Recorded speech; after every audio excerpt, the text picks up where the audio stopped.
que tu as que tu n'as pas reçu de Dieu. Il dit, mais nous n'avons rien du tout. C'est pourquoi je ne peux pas être quelqu'un d'orgueilleux.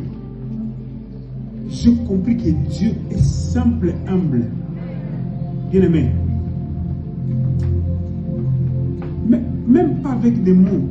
Si tu sais vraiment que tu n'as jamais accepté Jésus comme ton Seigneur, pas comme Seigneur, parce qu'il est Seigneur. Alléluia. Si tu sais vraiment, j'appelle le pasteur.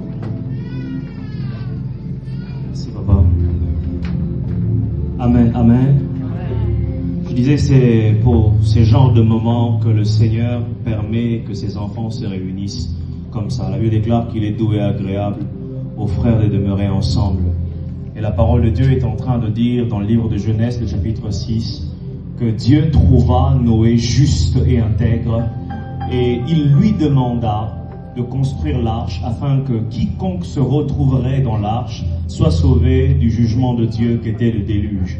Nous sommes dans les heures du soir de notre histoire sur terre. Quelqu'un est en train de comprendre ce que je suis en train de dire ici? Notre parcours est en train de toucher pratiquement à sa fin. Personne ici dans cette salle peut acheter une voiture à 100 €. Mais récemment, j'étais sur Paris en train de circuler. J'ai vu une affiche d'un épaviste qui dit qu'il achète les carrosseries de voitures entre 30 à 100 €.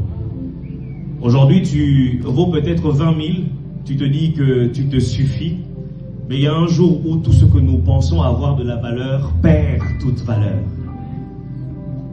J'ai envie de dire à une personne, n'attends pas que ce jour arrive pour que tu comprennes qu'il faut que tu sois dans l'arche.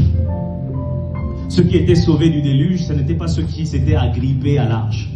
Ceux qui étaient sauvés du déluge, ce n'étaient pas ceux qui étaient autour de l'arche. Ceux qui étaient sauvés du déluge, c'était uniquement ceux qui étaient dans l'arche. L'arche que nous représentons aujourd'hui, c'est Jésus. Il faut uniquement être en Jésus pour pouvoir être sauvé demain. Jésus est la seule personne qui peut redonner la valeur à ta vie qui en a déjà perdu. C'est quoi qu'on dit sur toi? Que tu as eu un enfant hors mariage, que tu es impudique, que tu es voleur, que tu es bandit, peu importe la qualité de ta vie aujourd'hui. Ma Bible me dit que le Dieu que nous servons ne fait exception de personne. Celui-là, il t'accepte tel que tu es.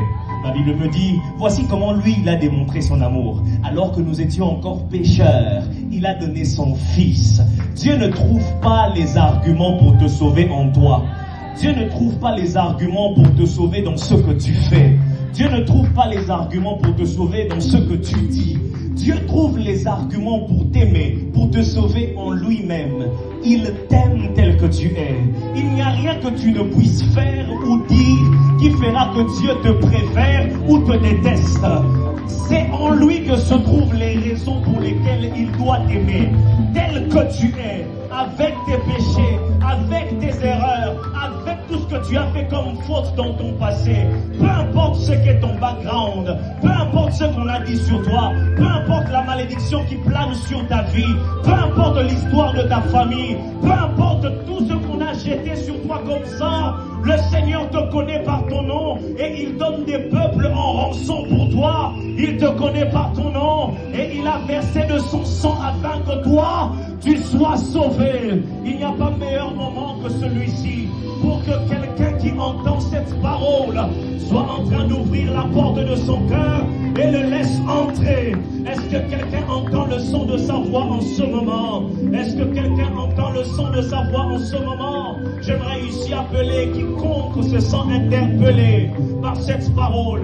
Tu es en train de te dire, longtemps j'ai été rejeté, longtemps j'ai été abandonné, longtemps je pensais que mon histoire était finie, mais aujourd'hui il y a quelqu'un qui me donne une nouvelle chance. Aujourd'hui il y a quelqu'un qui, lui, par sa justice,